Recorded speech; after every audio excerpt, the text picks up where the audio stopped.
Well, after our class last time,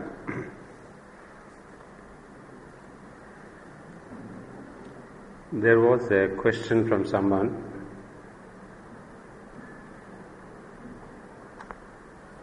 on what the mother had said about Savitri,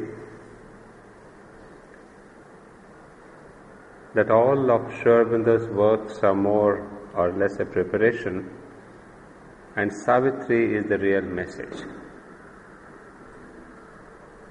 So the person was concerned, how is Savitri the message? Isn't there the full vision of Sri Aurobindo in the Life Divine, and then about his yoga in the Synthesis of Yoga? And there are so many other books. So does Savitri carry an extra vision that is not there in any other book of Sri Aurobindo? So how does the mother say that this is the message and other books are only a preparation? Well, it was a very valid question, and I thought I should share with you, because some of you may have had the same question.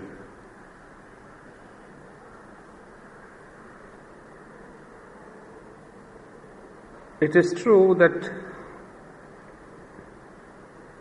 Sri Aurobindo's books like the Life Divine and the Synthesis of Yoga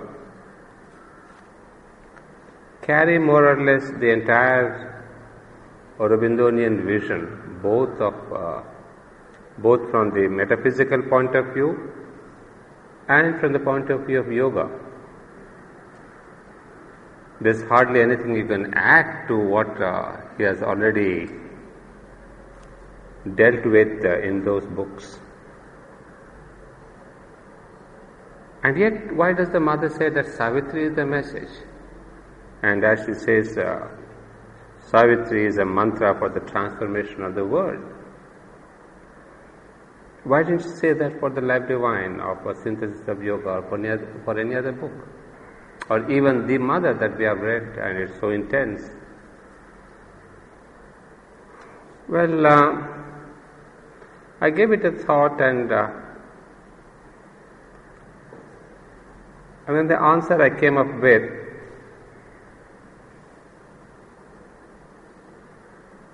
is that true, Savitri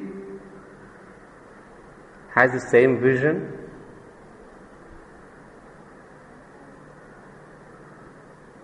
has the same steps and process of yoga that is described so much in detail in the Synthesis of Yoga.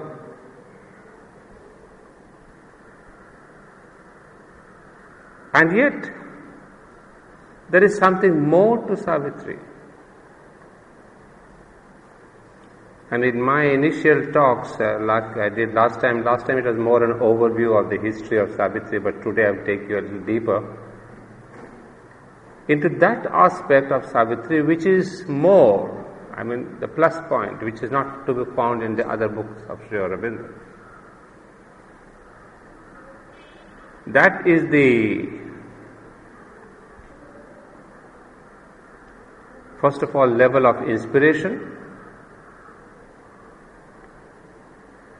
which as Sri Aurobindo would write more or less from the overhead poetry or over mental aesthesis. We will deal with that toward the end of the day today. So what is more in Savitri is that level of inspiration from where it has been written, and secondly, it is revealed in a mantric form, in a rhythm, which is supposedly the mantra. And as we have discussed earlier, the same vision, the same message that is there in the Life Divine or Synthesis, when it is transformed into a mantra, it carries a greater power of effectivity. You see, in the Life Divine or Synthesis, when you read all these passages, you get inspired, your mind is thrilled, and you get a tremendous clarity of knowledge, and almost the intuitions of thought. But in human nature, the great sages and revealers of God's word have always used the mantric form. Because mantra is vision and power put together. So it is a powerful instrument for changing one's consciousness. You know, I wish I had brought you that email that I received the other day. For example, the Gayatri Mantra that has been recited in India for centuries across. Recently, somebody in the US tested its sonority, what is the vibration, what is the intensity of the vibration of the mantra. And the scientist says that that mantra has the highest potency of vibrations. And because of that highest potency, it somewhere hits your consciousness. It punctures your consciousness. It really changes your consciousness. Because when there's a powerful vibration, it changes, it touches, it moves. So if that has been tested by science, fortunately I got it only last week to tell you the scientific formula.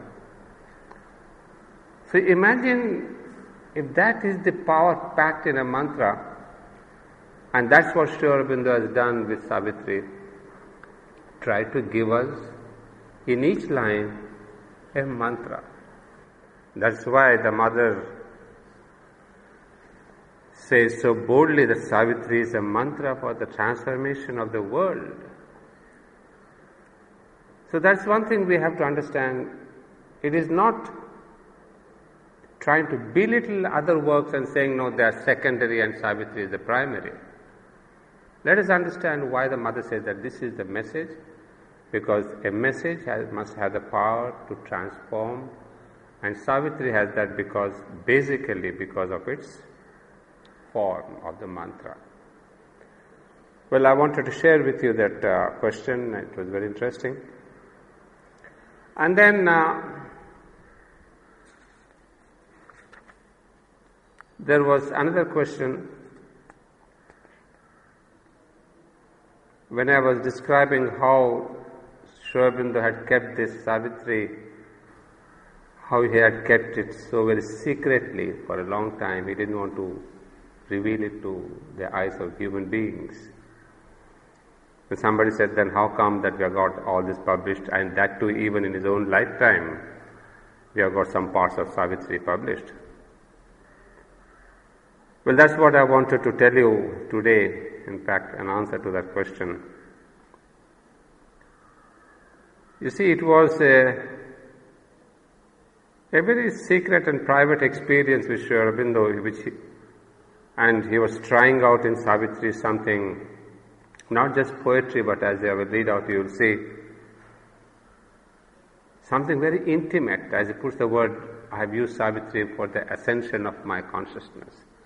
So it was a close, I would put it this way, that what we think of record of yoga, we think that's where we get the secrets of his yoga, the steps of his yoga.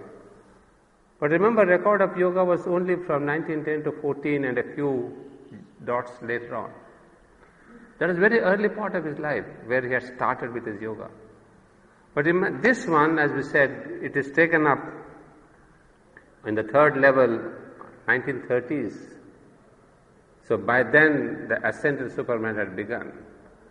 So Savitri is in fact the true record of his yoga. And the record of his yoga where we can get the glimpses of his ascent. So it was to be kept something as a personal diary. But then maybe the times had come for this secret to be spilled, and it was on October 25, 1936, that for the first time the lines of Savitri were given to human eyes. And that was done by no other than our very favorite Amal Kiran, K.D. Setna as he was called.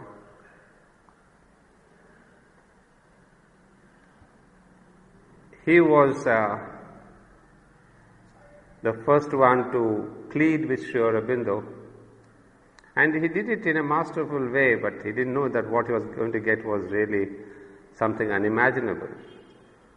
So he writes in the book, which has been published in a book called On Sri Aurobindo Savitri by Amal Kiran, Part 1, page 52-55. I'll read out just an excerpt from there to show you how hesitant was Sri Aurobindo, and yet ultimately he had to kind of give in to the request of a disciple who had in fact done it very cleverly. You can see the letter. One day, emboldened by his innumerable favors of tutorship, I made a singular request. I wrote, I shall consider it a favor indeed if you will give me an instance in English of the inspiration of the pure overmind. I don't mean just a line like Milton's, those thoughts that wander through eternity, or Wordsworth's voyaging through strange seas of thought alone. Well, those of you who have read Sri Aurobindo's The Future Poetry, you will see how he analyzes this whole evolution of English poetry. And again, it's the same technique, if I can call it. That means he is not interested in English poetry for the sake of poetry per se. He's tracing out the evolution of human consciousness through poetry. And that's what is his own poetry about. That how poetry is reflecting the evolution of his own consciousness. So in British poetry, when he takes up the Victorians and the Elizabethans and the modern poetry, he is not telling us what are the phases of human consciousness, what levels or what aspects is showing. So it's there that he quotes some of these lines from Milton or Wordsworth, telling how overmind did touch some of these poets. And he picks up these beautiful lines and gives an example.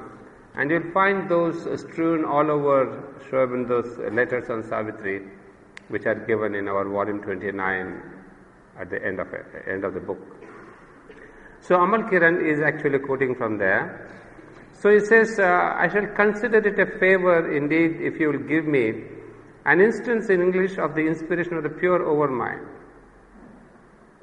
And he quotes these lines and says, voyaging through strange seas of thought alone, which has a brief burst of it, but something sustained and plenary. I want to steep my consciousness in its rhythm and its revelation. It will be a most cherished possession. Please don't disappoint me by saying that as no English writer has a passage of this kind, you cannot do anything for me. He wrote back in his characteristic way, good heavens, how am I to avoid saying that when it is the only possible answer, at least so far as I can remember? Perhaps if I went through English poetry again with my present consciousness, I might find some intimations like that line of Wordsworth, but a passage sustained and plenary? ? These surely are things yet to come, the future poetry perhaps, but not the past. With a familiarity, almost the impudence he permitted us, I replied, this is Amal Kiran telling us, I think the favor I asked was expressed in perfectly clear language.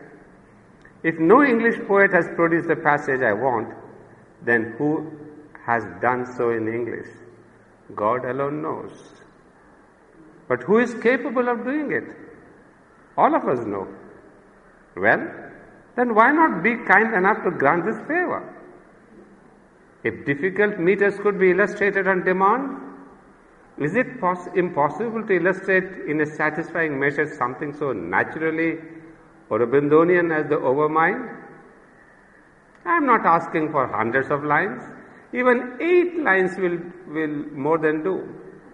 All pure gold to be treasured forever. So please, perhaps it is possible only on Sunday, the day dedicated to golden Surya, and rich for you with leisure from correspondence. I can wait answerless for 24 hours with a sweet samatha. This Amal Kiran knew how to write and really persuade Sri Aurobindo, bring him out, The answer came the very next morning. I have to say good heavens again, because difficult meters can be illustrated on demand, which is a matter of metrical skill. How does it follow that one can produce poetry from any blessed plane on demand? It would be easier to furnish you with hundreds of lines already written out, of which you could select for yourself anything over-mindish, if it exists, which I doubt, rather than produce 8 lines of warranted overmind manufacture to order. I tell you, incredible. All I can do is to give you from time to time some lines from Savitri, on condition you keep them to yourself for the present. It may be a poor substitute for the over-mental, but if you like the sample, the opening lines, I can give you more hereafter, and occasionally better. And then with an e.g. means example, E full stop, G full stop, there followed in his own fine, sensitive, yet forceful hand 16 lines of the very first canto of Savitri as it stood then. It was the hour before the gods awake. Across the path of the divine event, the huge unslumbering spirit of night, alone in the unlit temple of immensity, lay stretched immobile upon silence marge, mute with the unplumbed prevision of her change. The impassive skies were neutral, waste and still. Then a faint, hesitating glimmer broke. A slow, miraculous gesture dimly came. The insistent thrill of a transfiguring touch persuaded the inert black quietude, and beauty and wonder disturbed the fields of God. A wandering hand of pale, enchanted light that glowed along the moment's fading brink, fixed with gold panel and opalescent hinge, a gate of dreams ajar on mystery's verge. Below the quotation were the words, "There, promise fulfilled for a wonder." After a whole day's absorption in the absolute nectar, I sent him a note. Like the sample? Rather. It is useless for me to attempt thanking you. The beauty of what you have sent me may move one to utterance, but the wideness takes one's breath away. I read the lines over and over again. I am somewhat stunned by the magnitude and memorableness of this day. I think your description of the divine dawn can very well apply to its spiritually poetic importance for me. Perhaps you will laugh, but I had two strange feelings before writing this letter. I was reading your verses, then I had a mute sense of big tears in my heart and a conviction that having seen what I had seen, I could not possibly remain a mere mortal. What do you say to my madness? The day of days was October 25, 1936. From then onwards, for months, Sri Aurobindo kept sending passages which I typed out and he touched up again or expanded. So that was the beginning of an end. I call it an end that ended in a big controversy on Savitri, as all of you know. Very unfortunate, but whatever it may be, that is how it all began. And once it came out, it went public, because people hush shared it in the ashram. And then there were some publications that went out. And of course, as soon as people saw them, or saw those lines, there was criticism, and people started writing to Amal how very unpoetic were these lines, how very non-substantial, how very imaginative, fancy.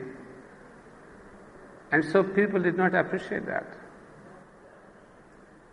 So must be, I do not know the exact historicity of the whole thing, but as I can see from the letters, they were passed on to Sri Aurobindo.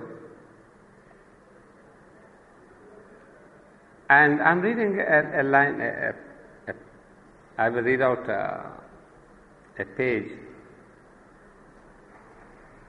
But what I want you to observe is this.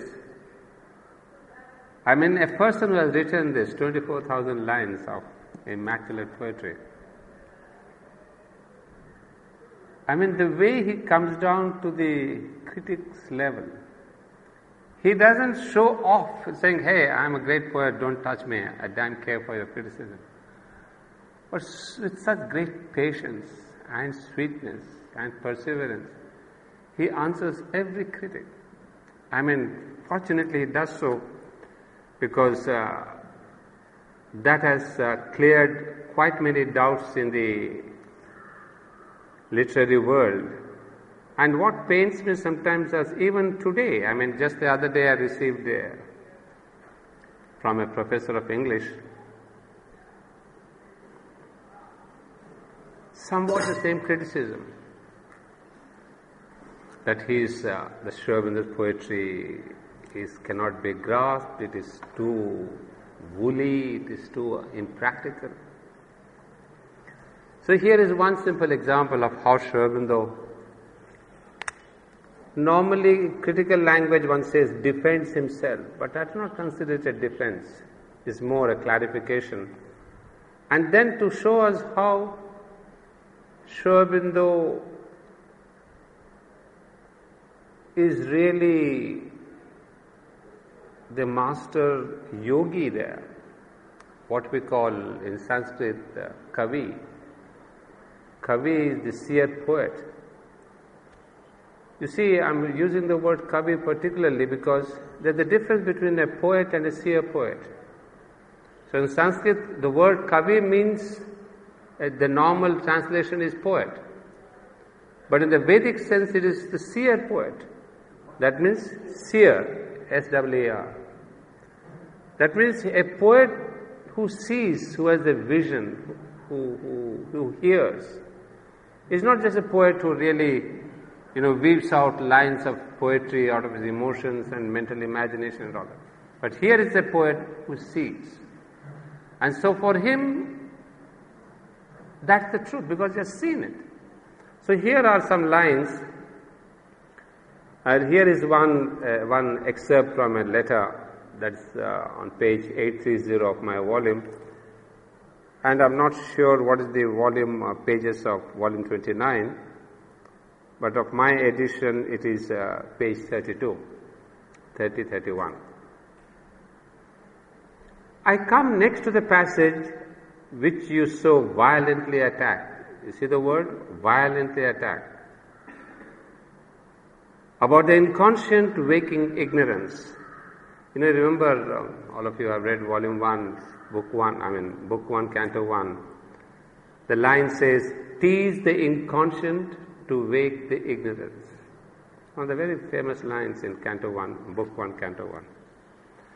So Aurobindo is saying, which you so violently attack about the inconscient waking ignorance. In the first place, the word formless is indeed defective, not so much because of any repetition, but because it is not the right word or idea, and I was not myself satisfied with it.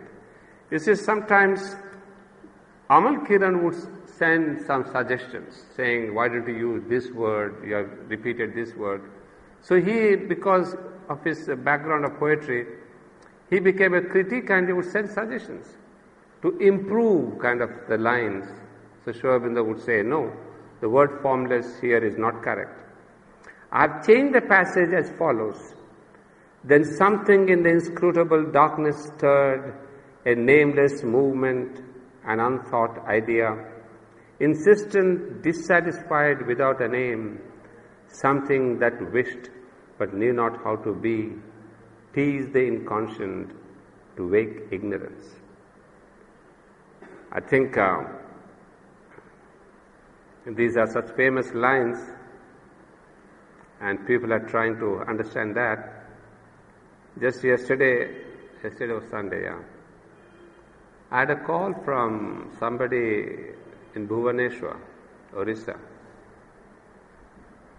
who said, Anandji, I want to understand some line from Savitri. And I did not get his call twice, and third time he rang me back at 5 in the evening to ask exactly the meaning of this inconscient and ignorance. What is this inconscient self and the fallen self and all that?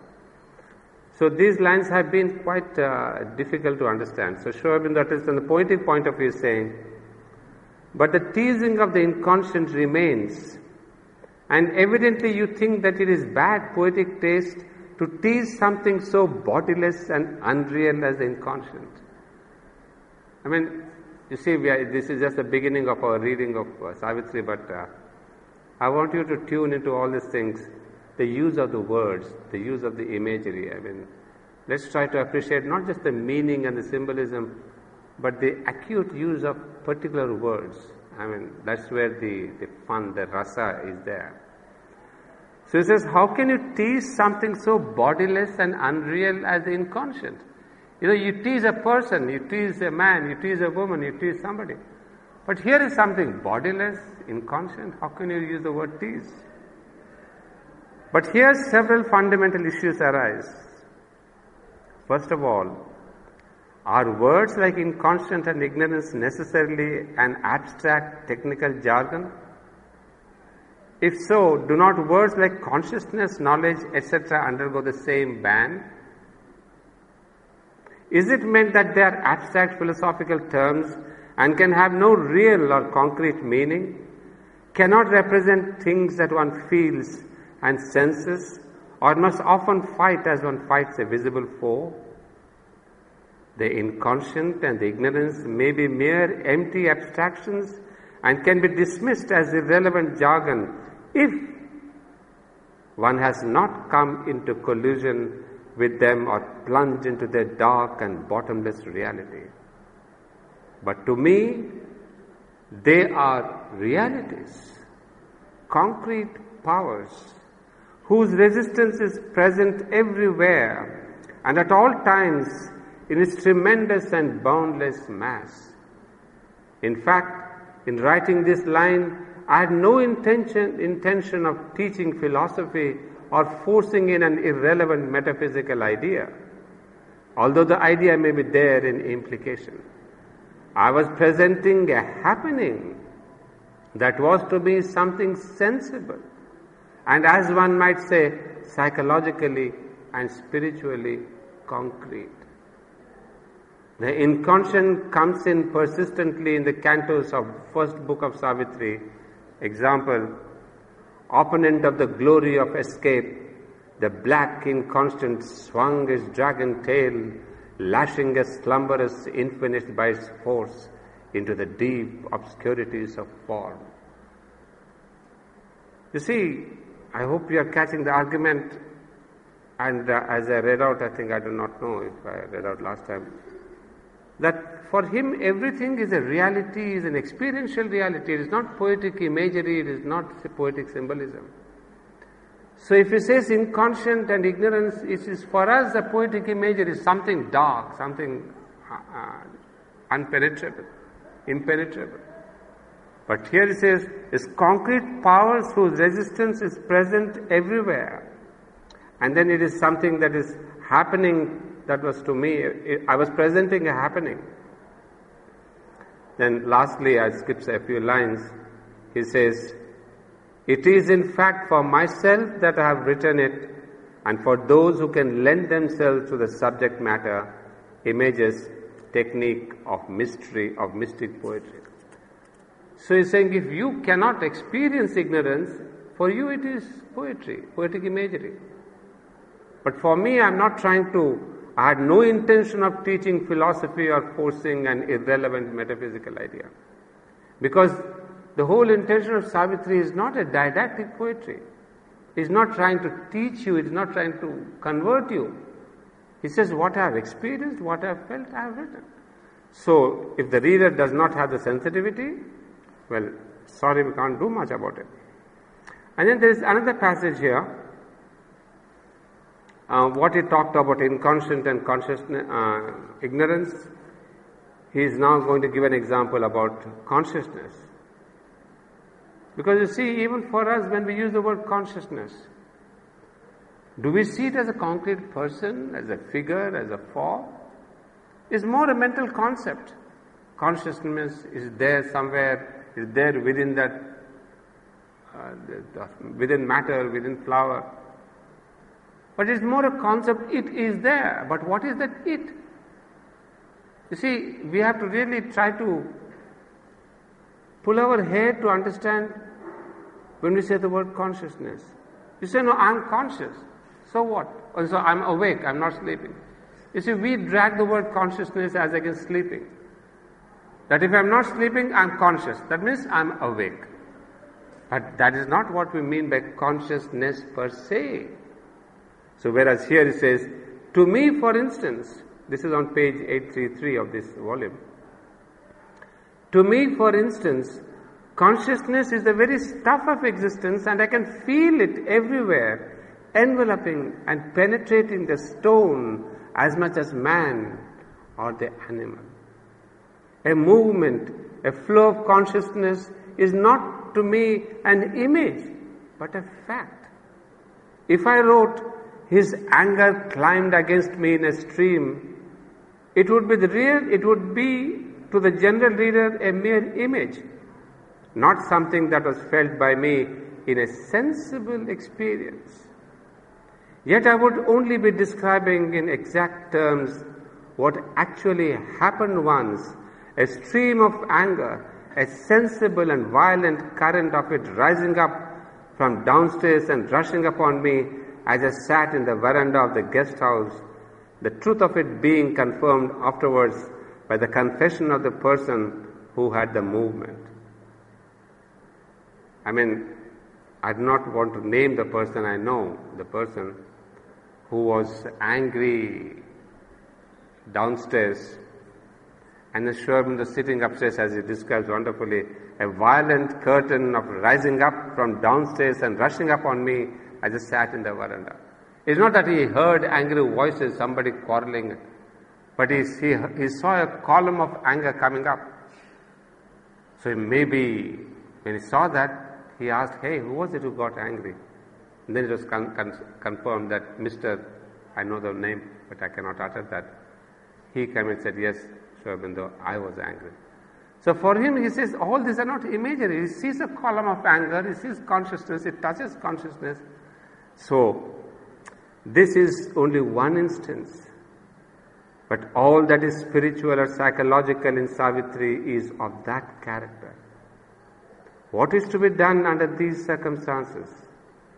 The mystical poet can only describe what he has felt, seen in himself or others, or in the world, just as he has felt or seen it or experienced through exact vision, close contact or identity, and leave it to the general reader to understand or not understand or misunderstand according to his capacity. A new kind of poetry demands a new mentality in the recipient as well as in the writer. You see, I'm trying to give you some of the basics of approaching Savitri.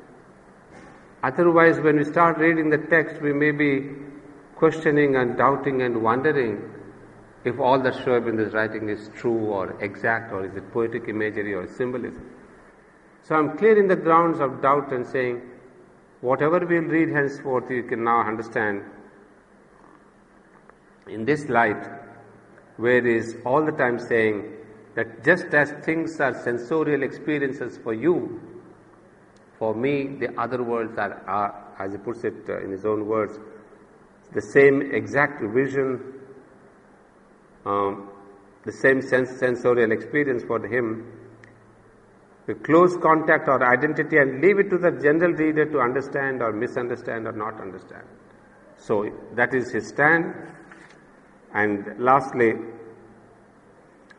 what we see is another aspect. So what we have done now is to see how Sri Aurobindo makes it amply clear that what all you are going to read in these 24,000 lines is a fact, an experiential fact in my consciousness. But now the human mind comes and says, how does Sri Aurobindo, or how did Sri Aurobindo capture this entire sweep of knowledge and experience? I mean, you will see, as the mother has indicated, given many a time in the famous talk with Mona Sarkar, I mean, when she says the whole world is there, the evolution of the earth is there, the past, present and future. And when you read these lines, sometimes you wonder that how does Sri Aurobindo know the human being so intimately, so closely, so much as identified with each one of us. It is as if, he knows better the human problem than the human beings themselves know about themselves. So it's a wonder, and the same breath, in the next para, he would speak about the highest levels. So this whole range of the smallest details to the highest visions. So one wonders, how does Sri Aurobindo capture that? And then when each time he's saying, it is my experience, it's not just imagination. So that's the answer I wanted to find for ourselves. And then the answer that I get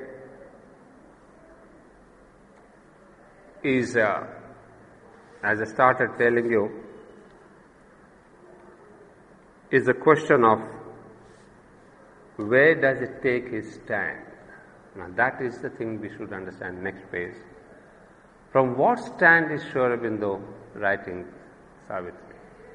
If we understand that level of consciousness or that stand or that approach or that angle, then maybe we can answer our question. That what is the secret of Sri Aurobindo's capability of writing the smallest detail of human suffering and then the highest vision of the future world? Well, there I'd like to take you to a little bit to the introduction of over-mental poetry. Well, it may be pretty theoretical for all of us, but it is very important to know. Otherwise, left to ourselves and the way we are used to reading poetry, we may land in disbelief. Although Coleridge writes that when you read such poetry, not of course Aurobindo was not there at the time, but oftentimes when you approach poetry, he says you must have a willing suspension of disbelief. So, but here it is not the question of disbelieving Sri Aurobindo. It is a question of we are not able to understand. But looking at what we see, what we want to analyze about over-mental poetry, that will give us a clue why and how Sri Aurobindo did what he did. So I'll take you into a new analysis of what is over-mental poetry, because as Sri Aurobindo would put it somewhere, that basically, I think I get the line here where it says on page 835 on my book, the thinking is not intellectual, but intuitive or more than intuitive, always expressing a vision, a spiritual contact, or a knowledge which has come by entering into the thing itself by identity. Now that is the word I wanted to give you. The secret of Sri Aurobindo's penetration into the truth of man is the identity. So you see, here was a person sitting in his room, little room, and yet he had this entire grasp of this world knowledge. That is because of the capacity of penetration, as he puts it, or entering, and by the process of identity. And how does he do that? That is because he takes his stand on the over-mental consciousness. From the poetic point of view, from philosophically, I don't want to discuss that because it may not be of immediate use for us. But I'll read out a letter from Amal Kiran's book again on Sri Aurobindo's Savitri. There is an extract here. A note on overhead poetry. Sri Aurobindo had tried to make me conscious of a certain element in poetry that hailed from what he called the overhead planes, the hidden ranges of consciousness above the intellect, with their inherent light of knowledge and their natural experience of the infinite. He distinguished 4 planes: higher mind, illumined mind, intuition, over mind. Well, I do not know, some of you might have already read these lines or read these explanations, but for the benefit of all, I would like to clarify that Sri Aurobindo always goes to the source of the poetic inspiration. You see, it may be Valmiki or Vyasa or Shakespeare or anybody, or Dante or Wordsworth or Coleridge or Keats, whomever you take. So first of all, he says, what is the level from where this inspiration has come down? And depending on the level of this inspiration, he categorizes the world poetry. So he would say how Homer was there, or Kalidasa was there, or the Shakespeare was there, or Vyasa was there. On what levels are these people, or these poets, depending on what levels of inspiration. When we say what levels of inspiration, there are 4 majorly, as he puts it here. Higher mind. First is the mind. Of course, there are other levels we'll talk about later, but basically the mind. Beyond the mind is the higher mind. And after that, there is illumined mind, intuition, over mind, and all of us know beyond that is the supermind. The last named has been, according to him, that is the overmind, the top reach of the dynamic side of man's spirituality so far. a transcendental poise of immutable Brahman, of featureless nirvana, is the beyond to it usually realized when in isolated cases there is a leap to the ultimate status of that infinite silence of self-liberation which can be attained on any plane of the cosmos by an inner withdrawal. Well, that is the level of consciousness. I'll skip that, I'll come to the poetic level. Even the expression of the overmind with its massive and comprehensive yet intensely immediate vision. Remember these two words. The capacity or the genius of the overmind is this. One is massive and comprehensive, and the other is intensely immediate. So one is massive, the other is intimate. And he puts it beautifully, intensely immediate vision. So that is the secret of Aurobindo's capacity to go into the greatest and the minutest details and the biggest and the massive ideas. And that is what is the strength of Savitri. You see how we appreciate each line. I mean, you can take up any line from any page. You see either this massiveness or you see this intimacy and in the intensity. That is the beauty where, why do we get, captured by his poetry? Because sometimes it takes you beyond thought, beyond the realm of our thinking, and other times it takes you deep down. Just at random, I turned my page to, say, page 354. This is book 3, canto 2. Just a take-up line. A mother might brooded upon the world, a consciousness revealed its marvelous front, transcending all that is, denying none, imperishable above our fallen heads, he felt a rapturous and unstumbling force. Something high, something demanding, something on the level of the cosmic level of the Divine Mother. And again, in other times, he will go into the very intimate cry, describing about man, the human being, his difficulties, his problems, his mental structure, etc. So that's one aspect which will come across when we take up the text itself. That is one aspect. Even the expression of the overmind with its massive and comprehensive yet intensely immediate vision, especially in the entire authenticity of its undertones and overtones of rhythm, is rare. So is also to a less degree that of the higher mind's broad connective clarity, the illumined mind's many-sided opulence of colorful insight, the intuition's swift and close and all-seizing focus. Well, here it may be a little vague at present, but when we come to the text, I'd like to take out some of these lines here, give you the examples. Higher mind's broad connective clarity, the illumined mind's many-sided opulence of colorful insight. You see, I may best explain to you maybe in a different manner. You see, when we say that in Savitri there is this over-mental poetry,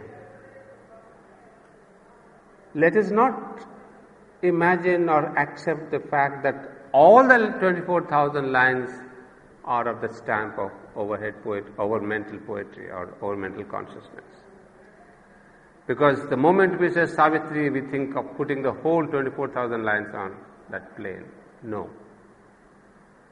In fact, each plane of consciousness or each plane of inspiration has its own peculiarity. And for a particular description, one particular level is better used, is better expressed. For example, when it comes to description of nature, you see, Shakespeare is brilliant in that. Maybe Shakespeare was of the level of the higher mind or the illumined mind. So, to describe a rose, of course, Aurobindo has a poem called The Rose of God. which is, as in Amal Kiran's description, is from the highest level of the overmind, direct over mental inspiration. But in Savitri you have innumerable passages on nature. But there you see a level which is not necessarily over mental. He is specifically using a lower level of inspiration which would suit better the description of nature. So he utilizes each level with his own uniqueness and peculiarity. You see, it's like, like making a small, like doing a small embroidery. You use a particular small needle for doing that particular design on your cloth. But for doing that little design, you don't bring in a huge needle and to do that work. For a specific work, you need a specific instrument. So Sri Aurobindo too uses a specific level of inspiration for describing a particular thing. So what I want to conclude is that let us be open to this idea that all of Savitri does not have one mold of the over-mental consciousness. There are different levels of consciousness which are better used for the purpose. So coming back to Amal Kiran's description here. So illumined mind, many-sided opulence of colorful insight, the intuition swift and close and all-seizing focus. When the ancient termed the mantra, the stuff of divinity itself appearing to become revelatory scriptural word, as in some parts of the Vedas, the Upanishads and the Gita, is the clearest voice of the overmind in its few past visitations on earth. So here is a note by Amal on overhead poetry, but I'd like to take you lastly to what Sri Aurobindo himself writes on this overmental poetry in my volume, page 842, because after this I'll take you directly to the text as I told you. But I want you to understand one last thing about this overmental poetry. Because we have the tendency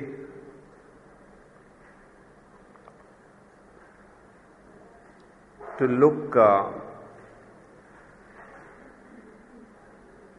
I think just today I received a copy of Rhythm, and I think your article is in that. Rhythm, yeah. And there's a conversation about what is perfection. And in that article, in that conversation, Mother is telling us, the moment we speak of perfection, the human being we think of a moral perfection. Where morality comes in with all its value system, and then it says you ought not to do that. If you want to be the right and the spiritual, you should have only this. So she would say morality, eliminates a few things and accepts a few things as the right things. But spiritual perfection, she says, it includes everything. It does not exclude and reject anything. So similarly, I want to use the same description to say that when we have Savitri, it has included all the levels of inspiration. It's not just exclusively using the overmental and rejecting all the others. So there is this perfection in Savitri because it has been an integral usage of all the levels. Now Sri Aurobindo gives us another angle. He says, obviously, the overmind and aesthetics cannot be equated together. Aesthetics is concerned mainly with beauty, but more generally with rasa, the response of the mind, the vital feeling and the sense to a certain taste in things, which often may be but is not necessarily a spiritual feeling. Aesthetics belongs to the mental range, and all that depends upon it, it may degenerate into aestheticism or may exaggerate or narrow itself into some version of the theory of the art for art's sake. Now this is the line I want to tell you. The overmind is essentially a spiritual power.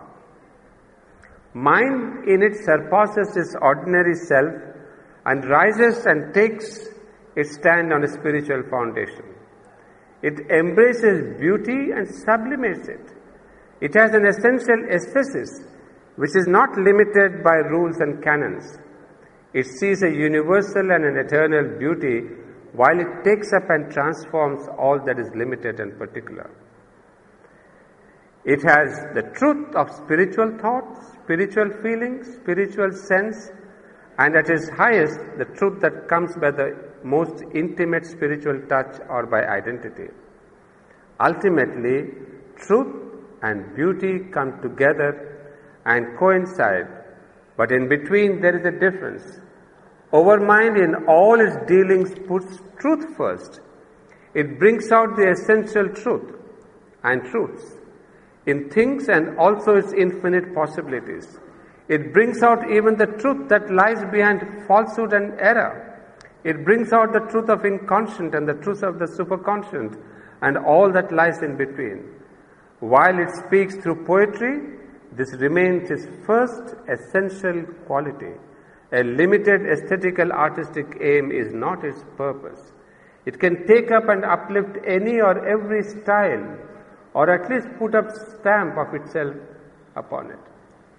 So I would like you to keep this in mind. I'll have more occasions to read other aspects. Overhead poetry takes truth as the basis. So when we are going to read Savitri, the emphasis is on truth, and truths also, singular and plural. And then he puts it wonderfully. He says, it brings out the truth that lies behind falsehood and error. It brings out the truth of inconscient and superconscient. And this is the basic thing. So truth is first thing, and the second thing is beauty. So all truth is clad in beauty. That is why we are trying to get the meaning of the lines, because we want to understand what is the truth behind it.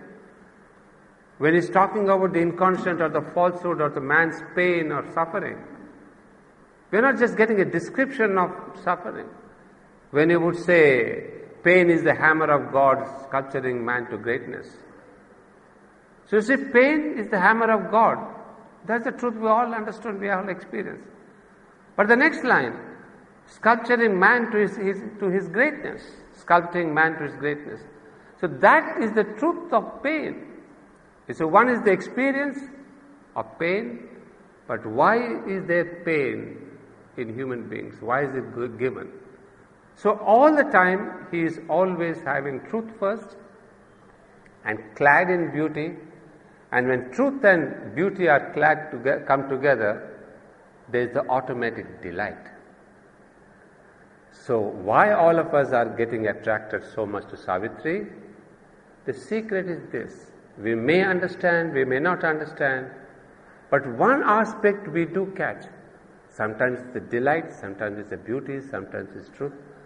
And those lines which are magnificently harmonious of all these three aspects, those we call the overmental aspect, the overmental poetry, and then we recite them, we make,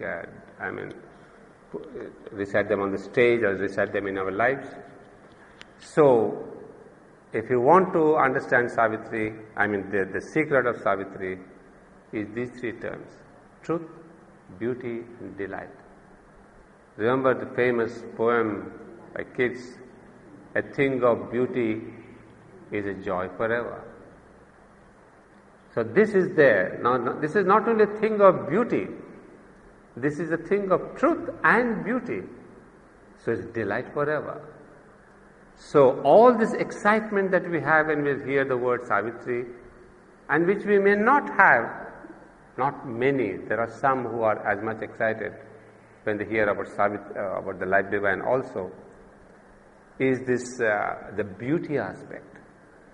So what we are going to read, try to bring out in our readings are these three aspects: truth, the symbolism, the inner meaning, the contextual meaning, the beauty in the symbols, in the imagery, in the comparison, in the similes, and then in doing that, we will have the delight of reading. So that's the whole intention, and that is how I would like to pursue this class. But as I said, it is within the framework of integral yoga in Savitri, because I am really interested in seeing not only the process of yoga which we can get elsewhere also, but here for me it is Aurobindo telling about his own yoga in his own words. Not that he has not said in the synthesis or the record of yoga, but here it is much more powerful, intimate, and I would say generous, if I can use the word. I mean, he has shared with us such intimacies which hardly any other poet or any other yogi has done. So that is the genius of Aurobindo, I suppose.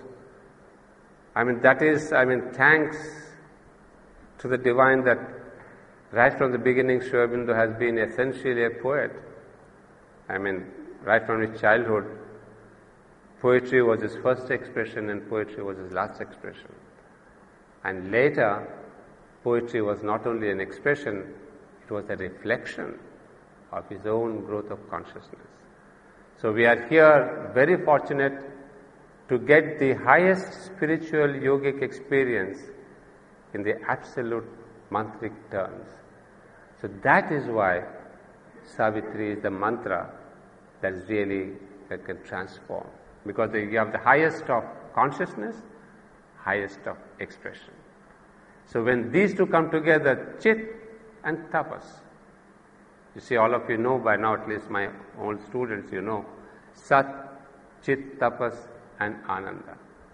So when there is Sat is the truth, Chit the consciousness, Tapas is the force, Ananda is the delight. So here in Savitri we have the truth, the consciousness, the tapas, that is the whole question of what we are saying, the beauty aspect, and then the obvious Ananda. So in a way, in fact, I was reading one of my old articles on Savitri, and I said Savitri is the manifest embodiment of Sachidananda himself. You see, in these terms. So it has the truth, it has the force of the mantra, the tapas, the energy, the force of the mantra gives you the delight. So I ended my own article, which I was revising, as I said, that Savitri is an incantation of an incarnation. So that's what we will see. The incantation of an incarnation. Well, I think that brings us to the end of the introduction, but I have done that with a clear understanding that I want you to understand what levels of consciousness we are dealing with, what are we looking at, truth, beauty and delight, and the integral yoga. And the yoga aspect, we have already dealt in our last class, that there are the three levels of the psychicization, spiritualization and supramentalization. But those are the vast steps, but in the description of Aurobindo, we will see through the different levels also. Yeah? And I must tell you that if you have any questions, you can please write them down, pass them to me when I come to the class. Because as I said last time, I had 2 questions, so I was happy to think over that, and I would be happy to try to answer. I don't know if I can. And also somebody asked me if I can share these videos that are being taken with the Savitri Bhavan.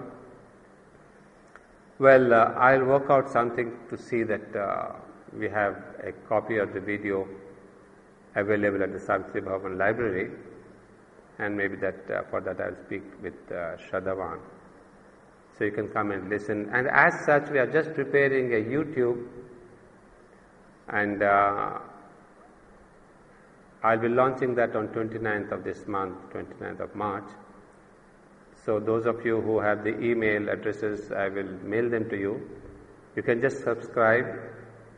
You say subscribe, you click the button. So every Monday, these classes would be uploaded on Tuesday. So even if you are missing any class, if you are not able to come, you are or back to your country, you can see every Monday weekly classes. So that is one service I can do for you. That is YouTube, you open and you have the whole thing. That's what. On the YouTube I am putting all the other classes also that we had on the Mother, but those will be archival, whereas this Savitri would be every week you will get your fresh classes, right? That should be what it is. We'll have the concentration 1 minute.